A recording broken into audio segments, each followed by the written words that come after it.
We have no shortage of things to talk about. So let's start with the news, namely the election here just 6 days ago. Yes, and I was absolutely refusing to comment about it when I was here 6 days ago. Yeah. But yeah. But meaning you didn't know the outcome at that point? No, I didn't. I thought it would be wrong of me to try to offer an opinion when it was a matter for the great people of the United States of America.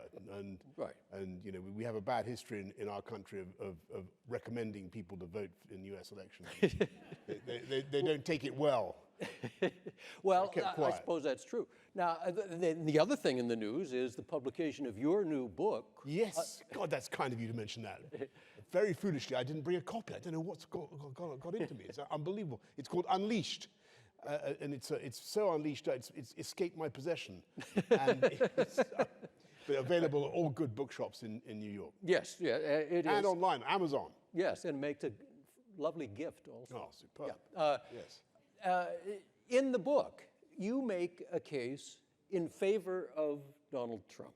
Well, look, I mean, this is why I was reluctant to get it to say very much. This is a very crucial time for me, because my life hangs by a thread, my credibility, because I have been one of the very, very few in UK and indeed European politics who's been willing in the last year or so more to say even the faintest bat squeak of approval of Donald Trump and anything that he did.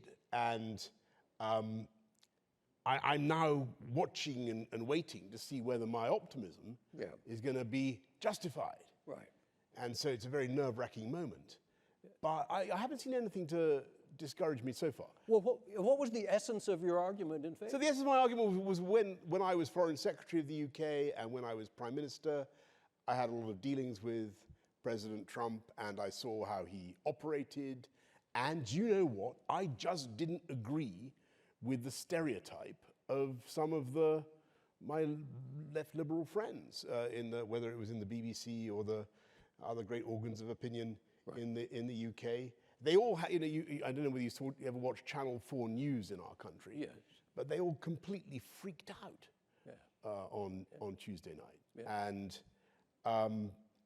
I am more optimistic. I think that President Trump, when he was in office, did some things that were tough and decisive on the foreign policy side that I think promoted stability, actually. And everybody talks about him being unpredictable and so on and so forth.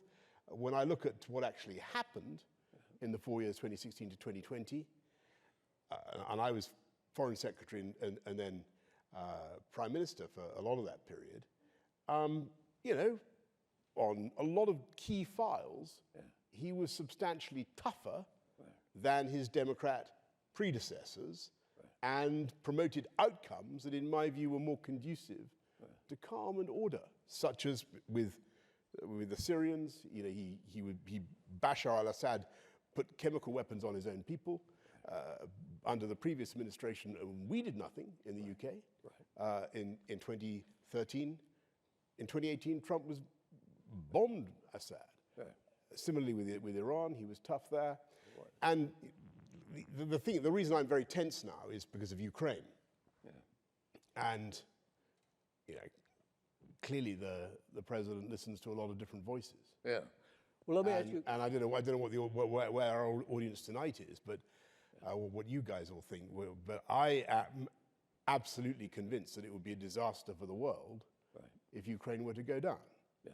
And I think there is a genuine risk that a deal will be done that is not in the interests of freedom and democracy. Yeah. And I nonetheless cling to my memory of Trump when he was in office, when actually he was pretty tough on Putin. He was.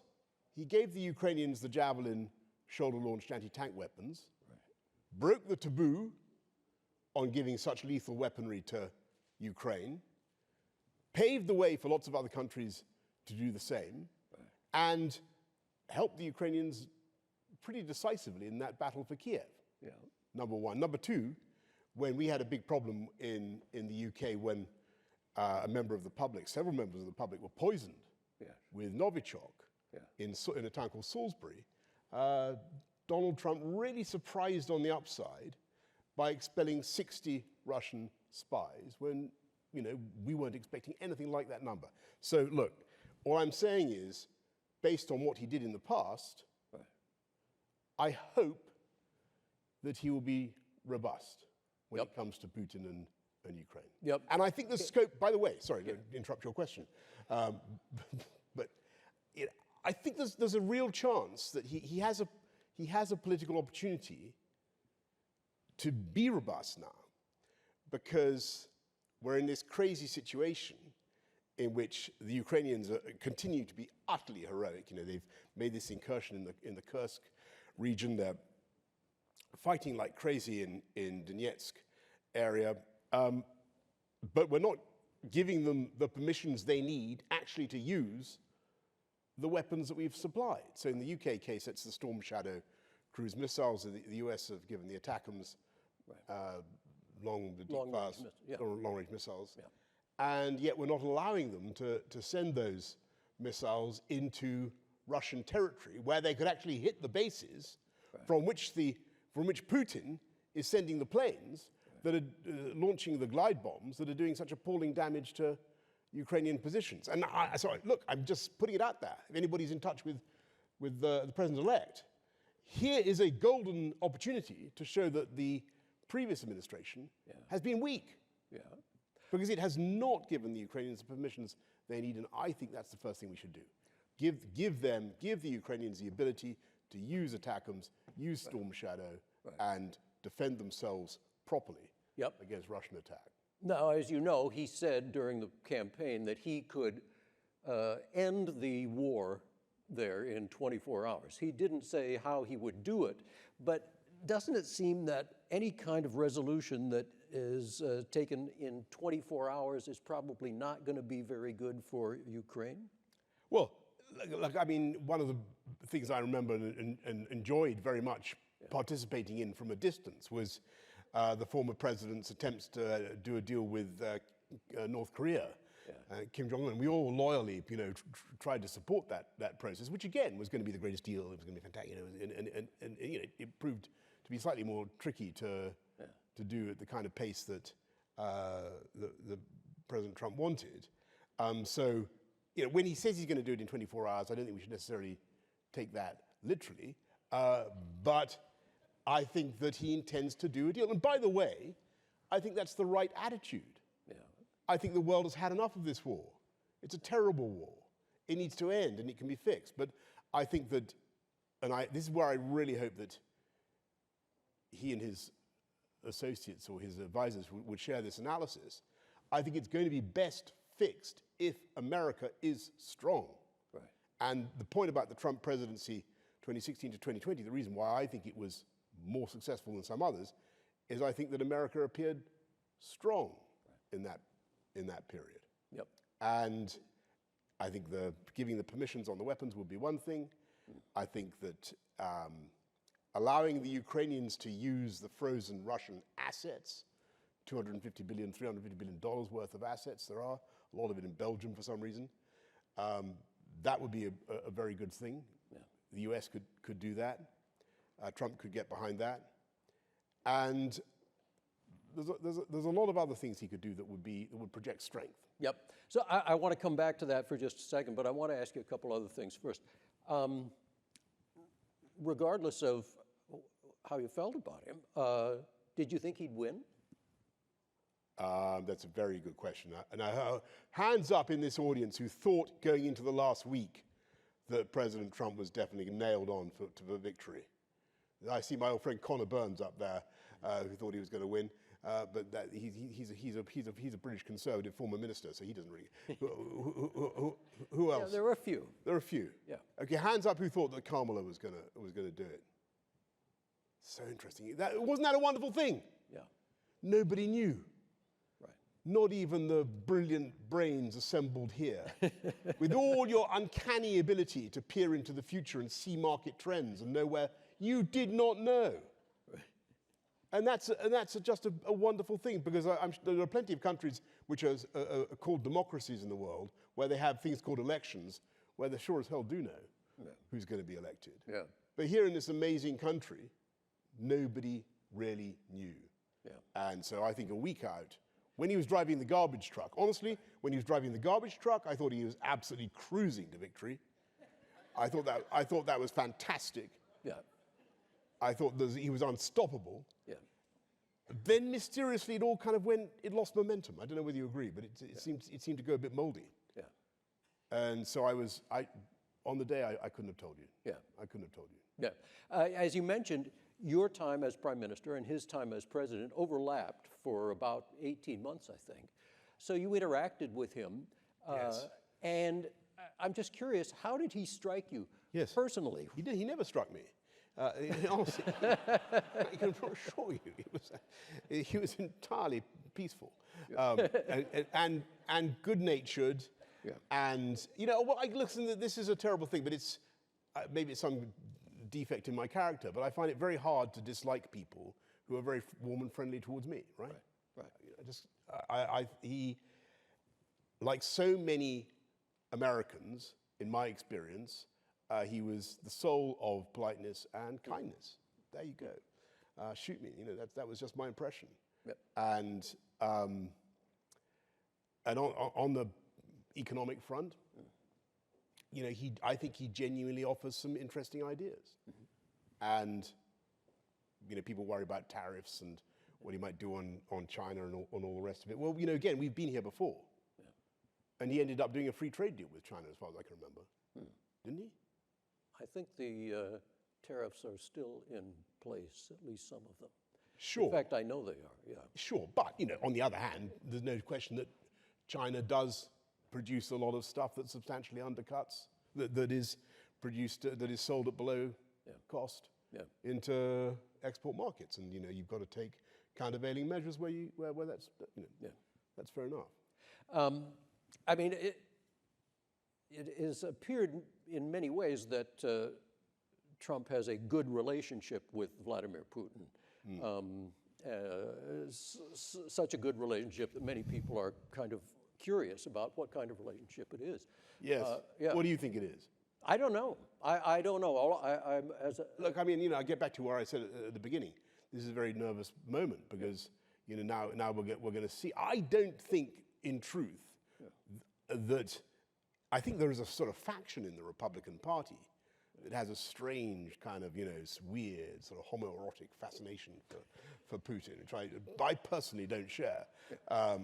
There's guy always, there's some of these people who, think he's an all-round kind of stand-up guy and they love his manly Christianity and all this stuff. It's complete nonsense. It's complete nonsense. He's a tyrant and a kleptocrat and a murderer, and a very, very dangerous and bad man. So I don't understand this stuff but there's no question that some of those people are in the 47th president's ear, and they're whispering a lot of absolute nonsense to him, as is Viktor Orban, and there's a lot of dangerous, poisonous, pernicious talk at the moment, and I am hoping and hoping and hoping that argument will not succeed, and I'm hoping that the argument for democracy and freedom will succeed, and I'm basing my optimism on what I saw last time round. Yeah. I gather that Vladimir Putin called you shortly before the invasion of Ukraine. Is that correct? Yeah, I think we placed the call to him, to be honest. Oh, was that? Okay. Yeah, but we had two calls. But yes, and it was a rather bizarre conversation in which he just told lie after lie. Yeah. He said he wasn't going to invade. The idea hadn't crossed his mind. Yeah. I said, so what are these 118 battalion tactical groups doing, revving up on the border with Ukraine? What's that all about? And he said, well, Russia had to protect itself, and there was a risk that Ukraine would join NATO. That was never true, ladies and gentlemen. That was never true. It was, and this is one of the lies that you hear, that there was some secret agenda to get Ukraine into NATO. In the next few years. Yes, various threadbare promises had been made to Ukraine about NATO, but I can tell you categorically there was not a snowball's chance in Hades of NATO powers honoring those promises. The French would not have done it. The Germans would not. The Americans would not have got Ukraine into NATO in the next 10, next 20 years. Absolutely no way. But now it's a different question. And, now, Putin having done the things that he's done, and having murdered hundreds of thousands of innocent Ukrainian civilians, tortured people, castrated the men, taken children off to be re-educated in captivity. I mean, he's done appalling things. Now, there is no long-term solution to the problem of Ukraine and the fundamental ambiguity about Ukraine's status, which has been the basic problem. There is no long-term solution except NATO membership or a NATO Article 5 security guarantee for those parts of Ukraine that are stable and whose borders are secure. There's no other solution. Otherwise, otherwise Putin will just keep coming. And that will be a disaster for the West, it will be a disaster for America. Yeah, the mention of NATO brings us back to Trump also, because as president, he made some kind of threats of the U.S. Actually withdrawing. No. And no, Geoff, no. I was in their room. No, I was there. I know what you're talking about. But this was at the NATO summit in, I think, 2018. Yes. And I happened to be sitting behind him when he gave this tremendous extemporized speech. Yes. And I saw him, he had his notes from whatever it was, the State Department, whatever, and he just threw them aside. And he gave this long harangue of the Euro weenie leaders, and told and you saw them all. You saw Angela Merkel and Emmanuel Macron looking absolutely, their jaws dropping, as he, But basically, if you listened actually to what he was saying, it was long-standing US government policy, and by the way, it was long-standing UK government policy. What he was saying was that if we're going to be serious about the North Atlantic Alliance, which we should be, then the Europeans have to pay more. Right. And they should, and they can. Yeah. And it's not, one thing I feel very strongly is we in Europe kind of, we look at the American economic model and we say, oh, it's brutal, capitalism red in tooth and claw, look at their healthcare system and all the rest of it. They allow such huge disparities between rich and poor. But we're only too happy to use American taxpayer dollars to keep us safe. And I think the Americans have a perfectly good case to say that there needs to be proper burden sharing. And that was literally all Trump was saying. He wasn't saying he was going to pull out of NATO. Okay, and during the campaign this time around, he did say that, this was hypothetical, but he did say that he would not come to the defense of a NATO member under attack by Russia if that country had not spent the 2.5% of GDP on defense. Now, do you think he really meant it? I think that was a kind of negotiating technique, right? I do not believe. I can only go back to what I saw when I was Foreign Secretary and Prime Minister, and how he actually dealt with real live situations, and he was very robust with Russia. He was very robust with the enemies of the West.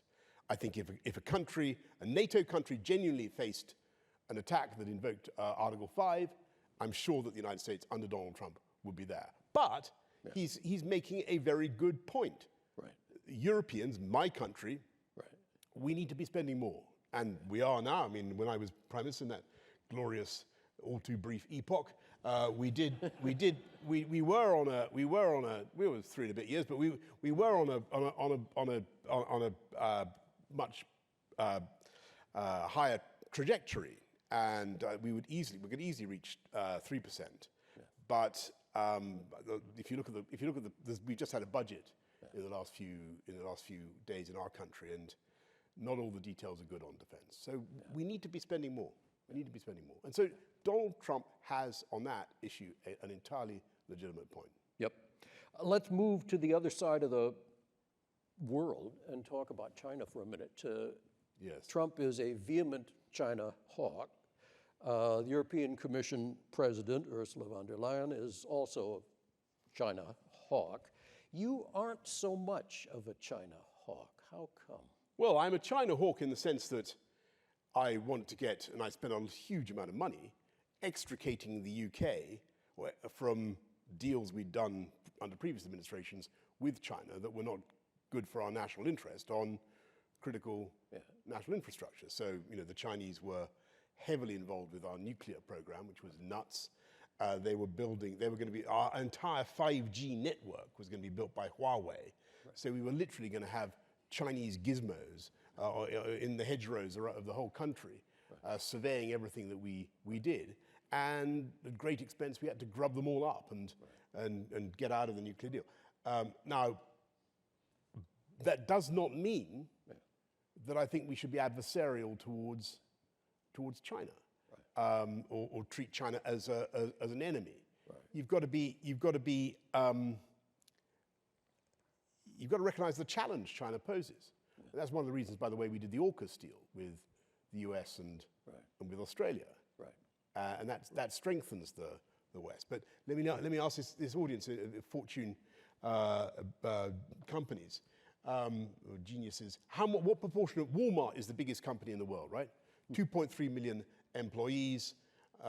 It has 400 million separate lines of products, right? 400 million. Yeah. What proportion of Walmart's manufactured goods do you think come from China right now? Anybody know? 80%. Yeah. 80%. And if you buy a Walmart bicycle or a Walmart laptop or a Walmart kiddies paint box, about 95, 98% of it will on average come from China. Right. Now, if you're pulling the US and China, and Trump, as I said, did a free trade deal with China. So what I'm arguing for is balance and a recognition that our economic destinies are intertwined. Right. And trying to reshore everything will, I think, do colossal economic damage in my country and probably in this one as well. Yeah. Yeah. And I don't think it's sensible. I don't think it's going to happen. Right.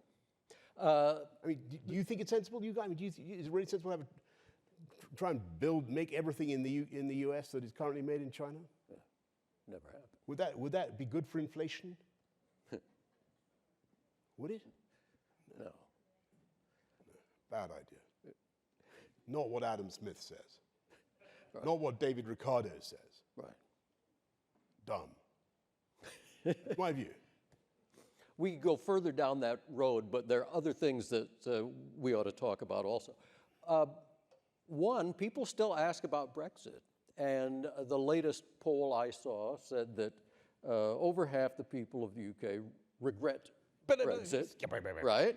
That's what they said before Brexit. Why are they That's wrong? what they said before Brexit. That's what the polls, my dear Geoff, that's what they said before Brexit. And then the people of England, people of Britain voted for Brexit in the greatest numbers that have ever voted for any proposition in the history of our democracy. 17.4 million people voted to leave the EU because basically they wanted to take back control of their own country. And one of the there are many reasons for loving the United States of America. But one of the most interesting is that for all the idealism of this great country, you, Americans, do not adulterate your sovereignty, your democracy, with any other international institution. You do not allow any other court to have any say on the doings of the United States. You don't submit to the jurisdiction of the International Criminal Court, to the UN Convention on Law of the Sea. You haven't even signed up to the UN Convention on the Rights of the Child in the United States. God, I don't know why, but you don't. Right. And that is basically because you believe in democracy. Right. And you believe in the fundamental principle that if someone is set in authority over you, there should be some means by which they can be ultimately removed from office by someone that you elect, right? And that's what, and unfortunately in the EU, for all its beauties and virtues, that fundamental principle is being slowly destroyed. Right. And it's not right for the UK. Maybe right for other countries, it's not right for the UK. And our people, the UK, they wanted to control their own borders, they wanted to control their own laws, and they want to control their own currency. And by the way, anybody who thinks the UK is going to rejoin the EU ever, you've got to imagine that you could persuade the British people to spend £20 billion a year for the privilege of giving up control of all those things, including the pound sterling. Not going to happen. You were a climate denier. You are not anymore. What changed your mind? Well, it took a lot. As anybody else in this position, I doubted. What I doubted was that I thought that anthropogenic climate change might well be true. Right. What I doubted was that we could do very much to fix it in real time. Right. And when I got into number 10, I mean, I had a conversion on the way when I was mayor of London, and we did a lot of stuff to clean the air and to reduce emissions generally. Right. And we had a very thoroughgoing environmental program. But I've got to admit to you, I was always a bit hesitant about the big science of climate change. I'm not a scientist, and it just seemed to me the Earth's been very warm, it's been very cold, you know all the stuff. But then when I got in, I had the scientists in, and they were very fierce in the way that they can be. Yeah. And look, I mean, you know, they made the argument there are 410 parts of CO2, or 420 now, parts of CO2 per million in the atmosphere. It's turning itself into a kind of tea cozy that's swaddling the planet, I didn't explain all this to you. Right. the sunlight goes in, then it can't get out, right. And it's getting hotter and hotter. And by the way, it's jolly warm in New York in November. I mean, I'm just saying, isn't it? Yeah. Yeah. What's happening? And you've got bushfires in New Jersey. I mean, I don't remember those when I was. No. Is it normal to have bushfires in New Jersey? No. Well, look, I mean, just putting it out there. I think there's a case. Look, my line on climate change is like Blaise Pascal, the famous French philosopher, took a gamble, if you remember, a wager on the existence of God. He said, if I believe in God and he turns out not to exist, but I do all the right things, then I've lost nothing really, because I've cultivated my soul and all the rest of it.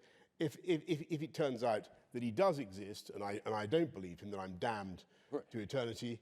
And if what's the third option? And if I believe him and he does exist, then I'm blessed and I go to heaven. And that's my argument with climate change. If we're wrong, and climate change isn't really as big a problem as everybody says, then actually what are we really doing? Thanks to the visionary Elon Musk and others, we're investing in fantastic green technology, which I think is going to drive lots and lots of green jobs and clean up pollution. It's fundamentally a good thing. I can see a strong techno-capitalist defense for the whole thing. If we're wrong, if we're right that it exists and we do nothing, then the bushfires in New Jersey will turn into blazing infernos, and it'll be a nightmare. And if we're right about it and we're doing the right thing, then fine, we're blessed. We'll fix it. And I sort of think that might be what's going to happen. Yeah. I think it's possible that humanity can fix this thing. Right. And David Attenborough, who I kind of respect more than all of these other people, the BBC naturalist, that was what he thought. He thought we'd fix it. It could be fixed. Yeah. Completely different topic, but I suspect many people here don't know that you were born here in New York City. I was. It was a very expensive decision. I wanted to be close to my mother at the time, as they say. And they were students in New York. My father was studying agricultural economics at Columbia University for some reason. And I arrived, and I remained a United States citizen until I was mayor of London. I was in my mid-40s. I can't remember how old I was. And then your brilliant, is it Inland Revenue Service? What do you call it? Internal Revenues. Internal Revenue Service. Your Internal Revenue Service was told by my pathetic bank, Barclays. Any representatives of Barclays here? Cowering, craven sucker-uppers to the United States. They told the United States authorities that I had been born in New York, and therefore, upon the sale of my primary residence in Furlong Road, Islington, I was liable for capital gains tax payable to the United States, even though I hadn't lived in America since I was 5 years old. Right. And they said that if I didn't pay it, then Navy SEALs would come through the window, and I was absolutely furious. And I tried to make a big thing. I tried to make a big political thing about make myself a martyr. I don't think there's ever been a less popular cause. Absolutely nobody sympathized with me in Britain or in America. Yeah. And in the end, I just coughed up. Yeah. I coughed up. I want you to know I paid. I said, some of my tax went to one of the amazingly good projects that your federal government spends its money on. Right. And I then decided I couldn't take. I then thought, this is crazy. They're going to get me for more and more stuff. Right. So I'm with a real sense of misery, because although I was Prime Minister of the UK, I love the United States and think it's a fantastic country. But I thought I can no longer be a dual national, and so I went to the embassy in Grosvenor Square, and I held up my hand, and I'm afraid I renounced the US. Right. I had to. Right. Because like the guy in the Bible, I went on my way sorrowing, for I had great possessions, and there was nothing I could do. And but I could reclaim it. Yes. I could reclaim it if I can prove, to the satisfaction of the U.S. Department. The IRS. Just call well, it. No, not well, somebody else, I think. But I have to prove that I was of unsound mind when I which I think should be readily demonstrable. Well, you would suppose. I think I could. Yeah. I think I could probably do that. We've got to wrap up, but there's one more thing I want to ask you. Yes. In your new book. Yes. Unleashed. Unleashed. Yes.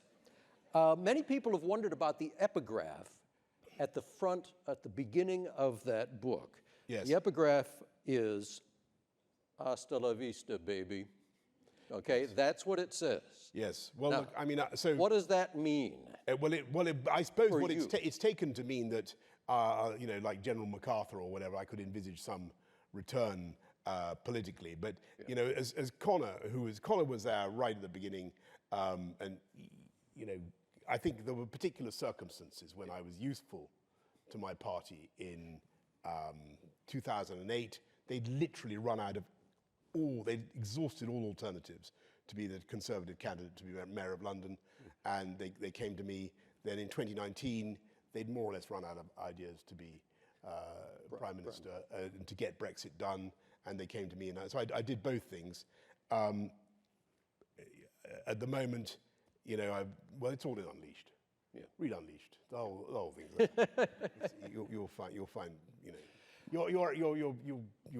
Your appetite on this question will be glutted by Unleashed. and everything else, by the way. Yeah. I don't think we've done justice to Ukraine. Please, United States, stay solid on Ukraine. It is if you come away with anything from this all too brief conversation, it's that the United States is still the arsenal of democracy. Mm-hmm. The world depends on you. I know it's a pain in the neck, and I know that you pay too much, and the Europeans should pay more. But in the end, it would be a total catastrophe if Putin is allowed to claim a victory in Ukraine. And it would be a financial catastrophe for the United States, because you'd have to keep paying for the security not just in the Euro-Atlantic area, the threats to the Baltic states, everywhere else, but also the knock-on effects in South China Seas and elsewhere. Because if Putin wins, it legitimates aggression by nuclear powers against weaker neighbors, or by anybody who wants to take a punt on an act of violence and think that they can get away with it. And so, please. And that is a great note on which to stop. Boris, thank you so very much. Very much. Thank you. Yeah. Thank you so much. Thank you.